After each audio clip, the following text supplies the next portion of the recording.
অবস্থার স্ত্রীকে অত্যন্ত ভালোবাসতার অত্যন্ত সুন্দরী মহিলা। একদিন স্ত্রী মারা গেল।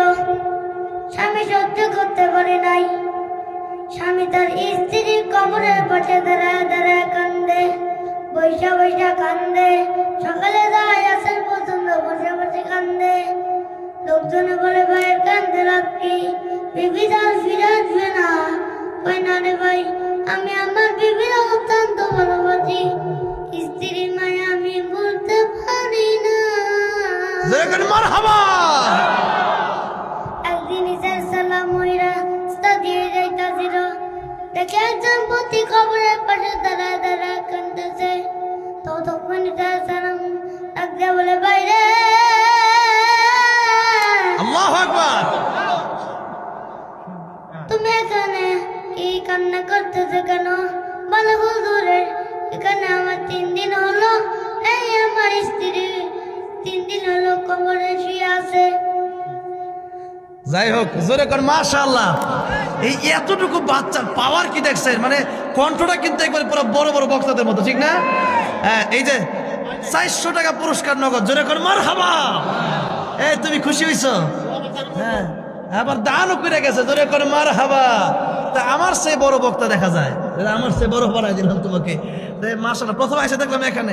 তোমার আব্বা আছে ও বাড়ি? ও এখানে এখানে পড়ে নাকি? এখানে একলাই আসছো? না, ওই যে মামা আছে। ও মামা আছে। হ্যাঁ, ওকে কিন্তু ভালো মেধাবী, ওকে খুব ভালোভাবে পড়াতে হবে ইনশাল্লাহ। ঠিক আছে, ইনশাল্লাহ আগামীতে ইনশাল্লাহ আপনাদের এই এলাকার কিন্তু শ্রেষ্ঠ সন্তান হবে ইনশাল্লাহ। এটা মনে করেন যে একটা গাছে ফল কেমন ধরে, একটা ফল ধরলেই কিন্তু বোঝা যায়। মাশাল্লাহ, ওরে এই বয়সেই মানে যেই একটা অঙ্গভঙ্গিমা, যেই স্টাইল এবং যে সাহস আপনাদের সামনে যে বলে ফেলছে, কিন্তু বিরাট ব্যাপার। আল্লাহর নাম কি? মাহবুব। ও ইনশাল্লাহ বড় বক্তা হবে ইনশাল্লাহ। আজকে বলে দিয়ে গেলাম ইনশাল্লাহ, আল্লাহ যদি বাঁচায় রাখে ইনশাল্লাহ অনেক বড় একজন আলোচক হবে ইনশাল্লাহ। তবে তার বাবা মাকে, তার মামা যারা আসছেন, বলো ভালো করে পড়ান ইনশাল্লাহ, ভালো একজন আলেম বানান ইনশাল্লাহ। এই সিরাজগঞ্জের গর্বিত সন্তান হবে ইনশাল্লাহ, ঠিক না? আল্লাহ তুমি কবুল করো, জোরে কোন আমিন। তোমার পুরস্কার দিছি, খুশি? হ্যাঁ, কি করবা টাকা দিয়া? কি করবা?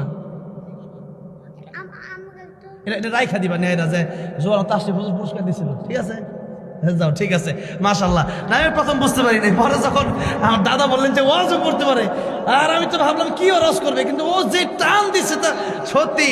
আমার ওয়াজ আপনাদেরকে কি শোনাবো, ওর ওয়াজ শুনে তো আমি পাগল হয়ে গেলাম। জোরে কোন মারহাবা।